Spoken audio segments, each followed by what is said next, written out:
রুই পোস্ত এইভাবে বানালে স্বাদ হবে দুর্দান্ত। এটা বানানোর জন্য সবার প্রথম রুই মাছের মধ্যে নুন দিয়ে দিলাম আর দিলাম একদম অল্প হলুদ গুঁড়ো।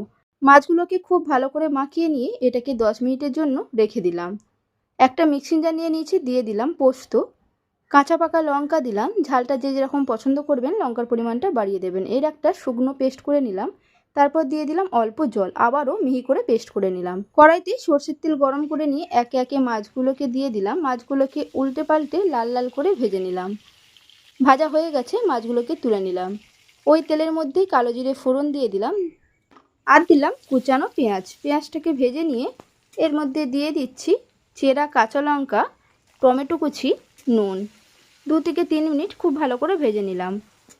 পেস্ট করে রাখা পোস্তর অর্ধেকটা আমি দিয়ে দিলাম, অর্ধেকটা পরে ব্যবহার করব। ভালো করে কষিয়ে নিলাম। দেখুন তেল ছাড়তে শুরু করেছে, কষানো হয়ে গেছে। দিয়ে দিলাম জল, জলটাকে দিয়ে মিশিয়ে নিলাম। এই সময় নুনটাকে একবার চেক করে নেবেন।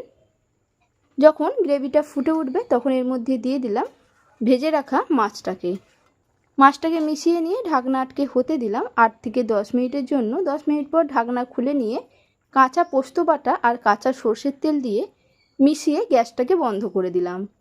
রেডি হয়ে গেল আমার আজকের রেসিপি দুর্দান্ত স্বাদের রুই পোস্ত।